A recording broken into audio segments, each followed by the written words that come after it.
E aí, pessoal, sejam muito bem-vindos a mais uma devocional nossa aqui nos Dois Nerds de uma Bíblia. Eu sou o Beto, sempre com vocês aqui, seja como host do podcast, seja trazendo essas pequenas devocionais, esses momentos que a gente tem aí para olhar para Deus, olhar para a Bíblia e talvez fazer conexões com o nosso universo nerd, por que não?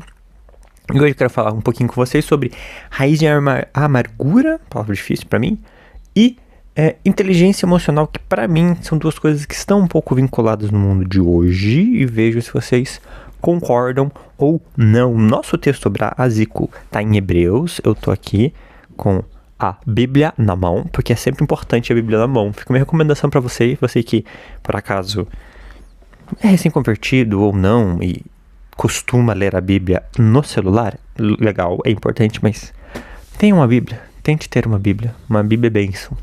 Então, Hebreus 12, versículo 14, vai dizer o seguinte: segui a paz com todos e a santificação, sem a qual ninguém verá o Senhor, tendo cuidado de que ninguém se prive da graça de Deus e de que nenhuma raiz de amargura brotando vos perturbe e por ela muitos se contaminem. O texto continua falando sobre santidade moral, santidade sexual, né? É um texto sobre santidade, basicamente. Mas esse comecinho, o autor de Hebreus fala sobre esse relacionamento um com o outro, né? Então, tendo cuidado para que ninguém se prive da graça de Deus e de que nenhuma raiz de amargura brotando vos perturbe e por ela muitos se contaminem. O que é a raiz de amargura? Já vi muitas pessoas pregando sobre. Eu gosto da ideia de que uma raiz de amargura é quando a gente deixa algum assunto inacabado, às vezes entre nós e o nosso próximo, isso gera um desconforto. Então, às vezes você teve uma contenda, uma briga, um desentendimento, e você não resolve isso com o seu irmão. A Bíblia é muito clara, no sentido de que a gente tem um problema, a gente tem que ir lá e resolver. A gente tem que ir lá e conversar, a gente tem que ir lá e fazer as pazes. Às vezes a gente não faz isso. E aí, esse sentimento de desconforto, você vê a pessoa na igreja e já dá aquela, não confio nesse. Esse sentimento, ele se transforma em amargura. Ele enraiza no coração da pessoa. Ele vira uma coisa assim, você pega ranço daquela pessoa. E o que é muito interessante, que a Bíblia deixa claro aqui, né? Para que isso não contamine os outros. Por quê? Porque quando a gente pega ranço de alguém, a gente tá com essa amargura contra outra pessoa, a tendência é que a gente verbalize isso para as pessoas ao nosso redor. Então você tem ali um grupo de célula, você tem um grupo de pessoas mais próximas, e aí você começa a falar, olha, putz, o fulano fez isso, eu não gosto do fulano, e o cara vai cantar lá na frente, você fica, não gostei do louvor hoje, o fulano cantou, não vou com a cara do fulano, pra mim o fulano é um cara de pau, é um duas caras. E ao invés de você ir lá e resolver com o cara, ao invés de você ir lá, conversar com ele, e aí pode ser você pedir perdão pra ele, ou você tentar conseguir o perdão dele, fazer com que ele entenda o erro dele, você contamina os outros. E aí um grupo de pessoas se contamina, e um grupo de pessoas começa a criar uma panelinha, uma divisão, e aí a igreja se desestabiliza, e o corpo já não funciona mais. Então, é muito importante que a gente tenha essa mentalidade de, olha, eu não vou fazer isso. Se eu tô com um problema de alguém, se eu tô com alguma questão aqui, ou eu vou me afastar, ou eu vou dar tempo pro meu coração ser curado, ou eu vou lá conversar com a pessoa, né, pra resolver isso. Às vezes, isso é uma questão muito mental, gente. É você ir lá conversar mesmo sem o sentimento de. É você ir lá e falar pra pessoa, olha, tal coisa, cara, não gostei, me chateou, né? Tô falando aqui pra você fez isso contra mim, não gostei, mas da minha parte, tá tudo certo, tô aqui conversando contigo pra te perdoar, porque daí você verbaliza tudo isso, e você libera esse perdão, ou às vezes você precisa pedir o perdão, né? Você chega pra falar, olha, fiz tal coisa contra você, desculpa, né? A atitude que você teve em resposta também não me agradou, mas eu que parti, o erro partiu de mim, pá. Quando isso acontece, quando a gente consegue fazer com maturidade esse conserto, a coisa flui, a comunidade continua unida. Mas quando a gente permite que essa raiz de amargura desenvolva no nosso coração, a gente vai contaminar os outros. Então é muito importante tomar cuidado com isso.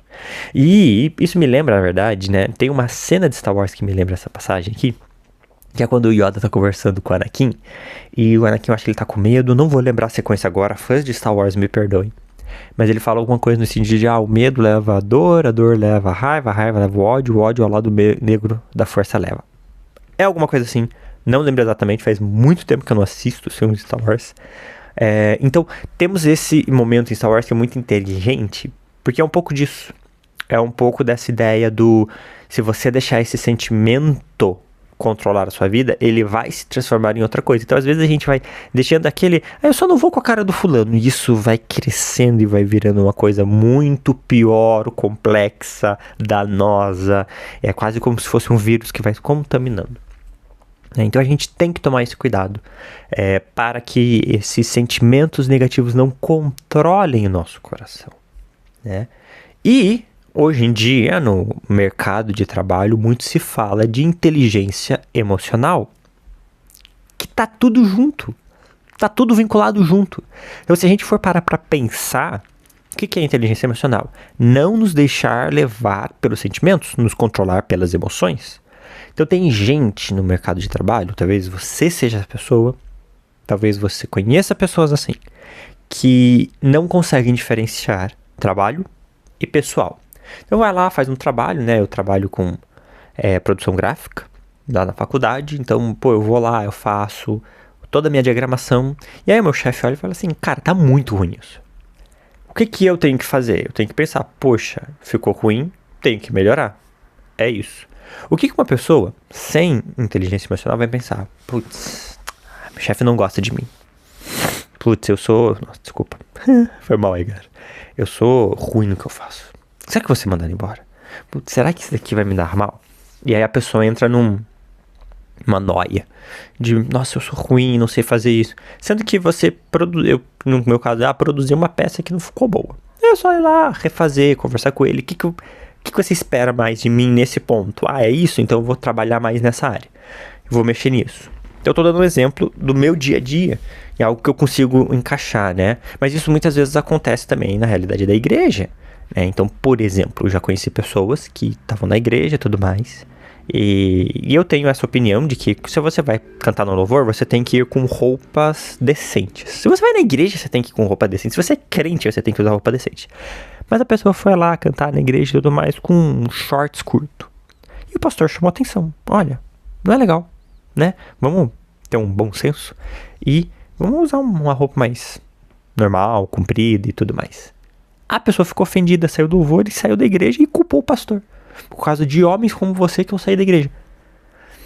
Então essa pessoa, que obviamente não estava na igreja por bons motivos em primeiro lugar, provavelmente não havia uma grande conexão com Deus, mas se deixou as emoções falarem mais altas. Houve uma orientação quanto a uma roupa. Não era quanto ao serviço daquela pessoa, não era quanto à índole do coração daquela pessoa. Era roupa. Essa roupa não condiz com o que a gente espera de uma pessoa que vai cantar na igreja ali do louvor, que é a fachada da igreja. Essa roupa não faz sentido. E a pessoa se sentiu muito ofendida com isso. Talvez o pastor poderia falar de forma diferente? Talvez. Mas a gente é muito sentido, a gente é muito dorzinha. Ai, tadinho de mim. Ai, porque eu sou vítima, porque eu sou perseguido. Não existe isso de vitimismo. A maior vítima de toda a história é Jesus, que pagou os nossos pecados. Ele foi morto por nossa causa. Ele é a maior vítima da história. Qualquer outra coisa são orientações. Então a gente tem que ter bom senso em como orientar, em como exortar e em receber isso. É importante em saber receber feedback. Eu fiz um curso uma vez lá na Conquer Escola de Administrativa, de trabalho, business, whatever. Um curso sobre inteligência emocional. E uma das coisas que eles falavam lá muito interessante era saber receber feedback. Às vezes a gente não sabe nem dar, nem receber o feedback. Isso é muito importante. Então, quando alguém chega pra você, te puxar no canto e fala assim, cara, olha, não gostei disso daqui, né? Não achei legal, ou você tá agindo errado nesse ponto. Se fizer sentido com a Bíblia, aceite esse feedback. Não deixa o seu sentimento, porque o nosso sentimento é de defesa, então o nosso sentimento é de não, mas você que tá errado, porque eu não tô, né? Eu tô certo. Segura, dá um passo, respira, processa a informação. Não deixe os seus sentimentos dominarem, as suas emoções dominarem. Não permita que emoções negativas àquela pessoa que muitas vezes, talvez até de forma errada, tudo bem, mas muitas vezes quer te ajudar, não deixa criar coisas ruins por ele. E aí, trabalha isso, pegue isso como um feedback para você crescer, para você melhorar. E se a exortação estiver na Bíblia, tente entender isso talvez como uma forma de Deus chamar a tua atenção. Então, é um pouquinho disso. A gente tem que cuidar mais com os nossos sentimentos. Tem muitas pessoas na igreja, no ambiente de trabalho, nos relacionamentos, que se deixam levar muito pelos sentimentos, pela emoção, pelo calor do momento. Cuidado. Cuidado com isso. Vamos ser um pouco mais sensatos. Falo isso pra vocês, falo isso pra mim, tá? É algo que eu tenho que aplicar muito no meu dia a dia e respiro muito pra eu aplicar. A Bíblia ajuda a gente a isso. Então, vamos cuidar com essas raízes de amargura que contaminam o nosso coração e muitas vezes fazem com que nós contaminemos o coração dos outros. Vamos sempre tentar ser melhores em Deus. Show? Eu fico por aqui. Se por um acaso essa palavra te abençoou, permita que ela abençoe outra pessoa, ajuda a gente, dá aquele likezinho, aquela compartilhada, todas aquelas coisas que você tem que fazer. Mas mais importante de tudo, medita nisso. Leia Hebreus, essa semana, Hebreus 12. Ali a partir do 12 em diante, que fala bastante sobre santificação. Tenha uma semana abençoada, eu fico por aqui. Um beijo e um queijo.